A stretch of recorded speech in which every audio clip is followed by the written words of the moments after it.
Namaste, Pranam, Gita Dhyana.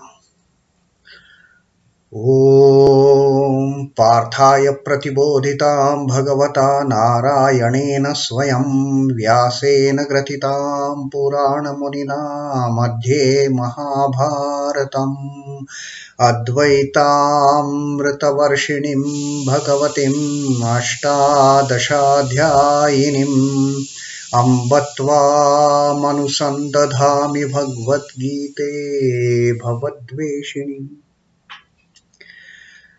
O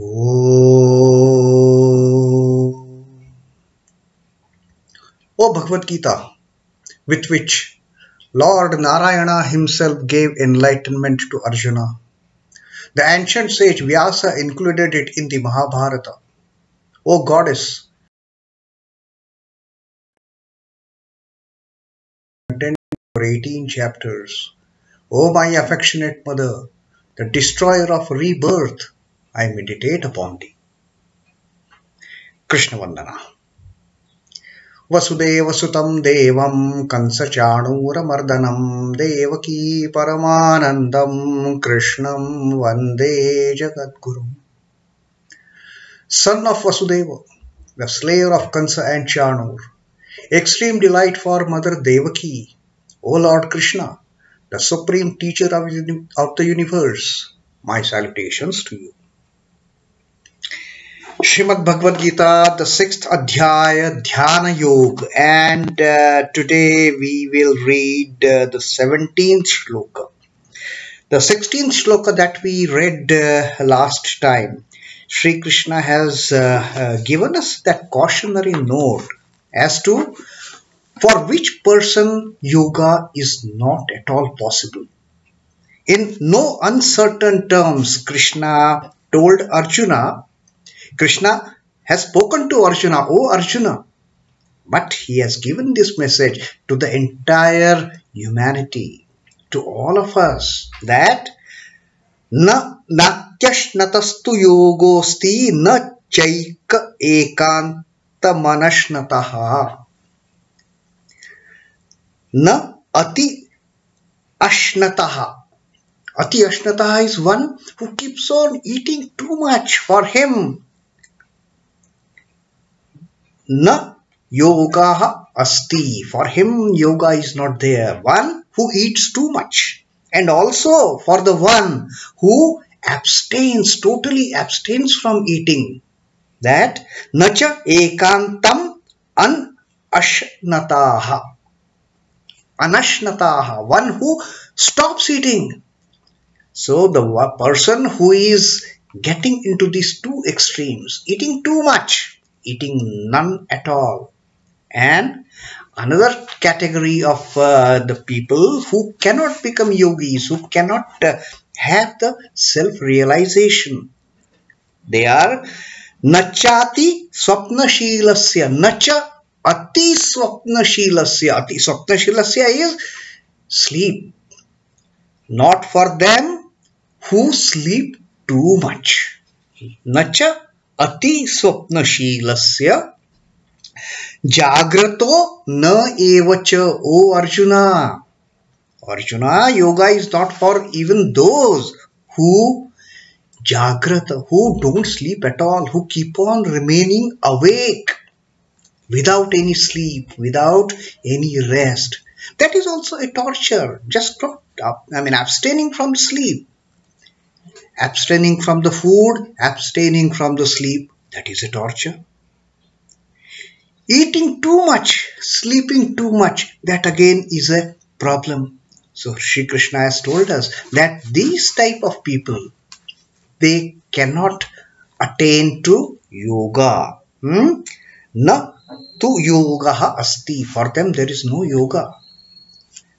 Now, what type of person we should become so that we become yogis? We get into that state of focusing our mind, our attention on to the real self who is sitting inside, who is sitting there in the heart.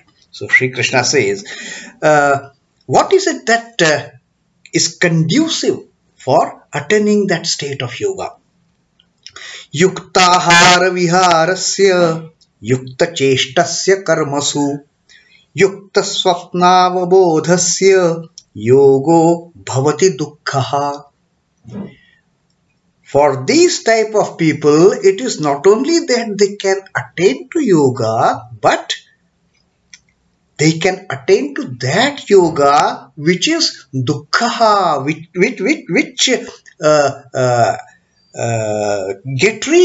gets rid of all the pain, the discomfort, the unhappiness, all kind of these negative tendencies, they are wiped out. So what is that person?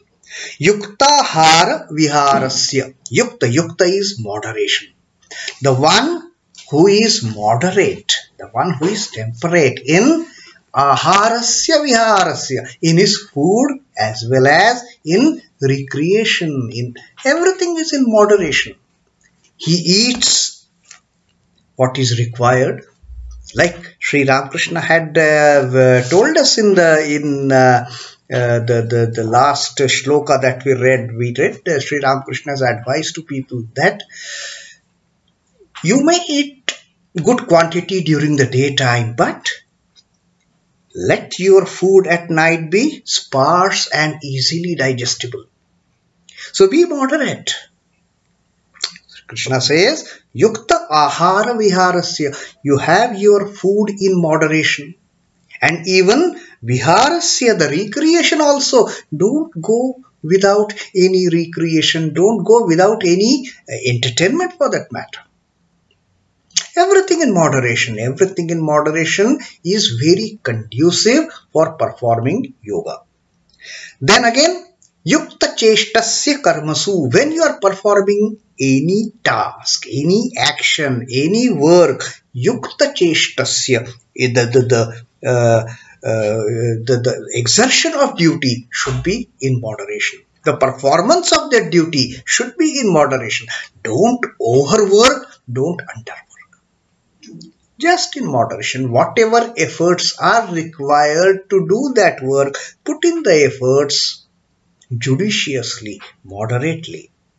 Yukta-āhārasya-vihārasya yukta-cheṣhṭasya karmasu yukta-svapnāvabodhasya yogo bhavati duḥkha-hā.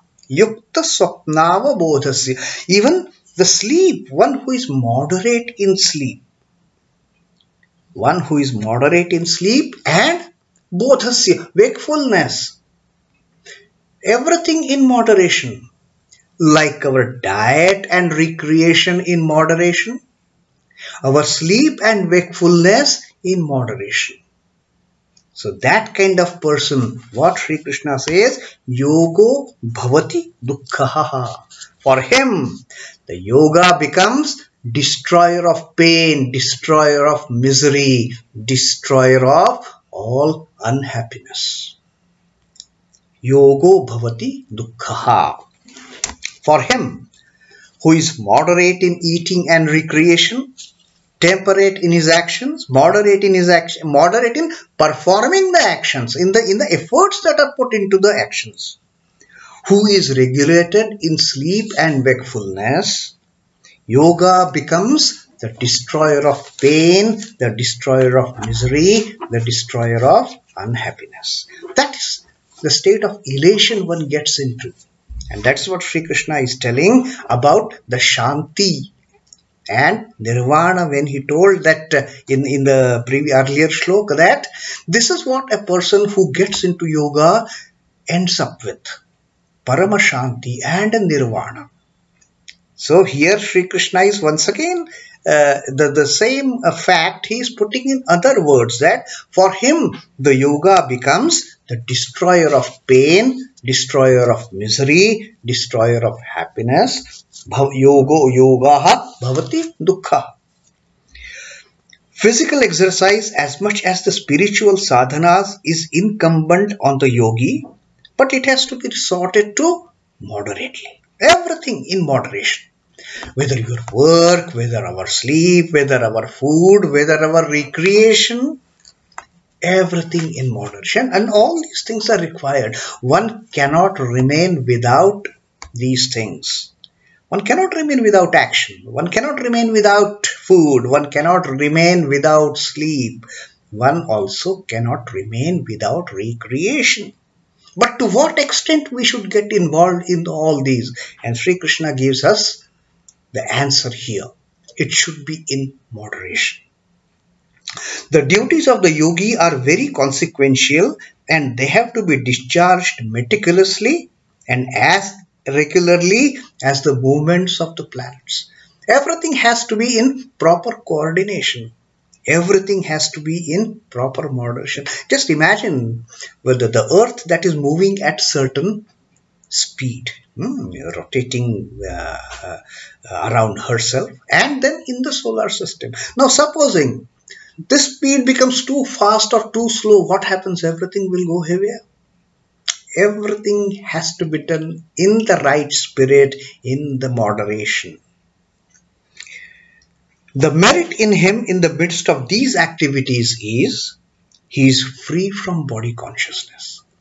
When a person does his karma, does his actions, does his task in moderation, the efforts, right efforts, no excessive efforts or no lack of efforts, with proper efforts when one is engaged in doing the duty, automatically the person gets free from body consciousness. I am doing it. That ownership, the feeling of I am doing it, it vanishes because he is doing it in the spirit of duty to the Lord.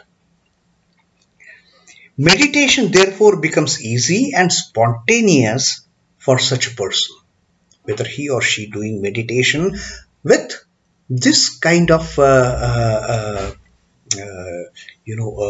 moderate eating, moderate sleep, moderate efforts in the work. For such people, meditation becomes very easy and spontaneous.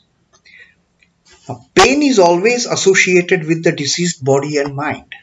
That's why Sri Krishna says here, this yoga becomes the destroyer of pain. Normally, pain is associated with the disease of body or mind. We become unhappy because we don't get something. It is a disease, in fact. We desire something, we don't get it, we become unhappy. We desire something, we get it in the way we don't want it, we become unhappy. That is a pain. So, Sri Krishna says, one when gets into the meditative tendency with moderate living, that yoga becomes destroyer of pain. Yogi does not take note of the body and he is sound in mind. For him, this body consciousness is hardly material. There is no body consciousness for the yogis. What can they desire? Everything is the Lord's. If there is no desire, there is no pain. As simple as that. That is the simplest formula. Have no desire, have no pain. You have desire, if you get it, you are extremely joyous. If you desire, if we don't get it, we are in total pain. So, but therefore, yoga becomes destroyer of pain for such a yogi. For such a yogi who gets into the mode of meditation, for him there is no desire. There is no desire, so there is no pain. And then he can focus the mind on the self, getting rid of all the me and mine. The body consciousness once gone, there is no pain. So that was Sri Krishna's teaching us in this 17th shloka about how a person who lives in moderation, his eating, his recreation, his efforts in getting the work done that he is doing, and his sleep, his wakefulness, everything in moderation. For such a person, yoga bhavati duḥkha-hā. The yoga becomes destroyer of pain. The beautiful teaching that Sri Krishna has given us in this 17th shloka. In our next shloka that we are going to read, 18th shloka, there Sri Krishna will tell us that when may it be said that yogi is an adept in meditation. Now he has told us how to meditate. He has given us what not to do, what to do. Now, when is that stage when the yogi becomes adept in meditation? Sri Krishna is going to tell us in the 18th shlok in our next reading. Till then, Om Namo Bhagavate Vasudevaya. Sri Krishna Arpanamastu. Jai Sri Ramakrishna. Jai Thakur. Jai Ma. Jai Swamiji.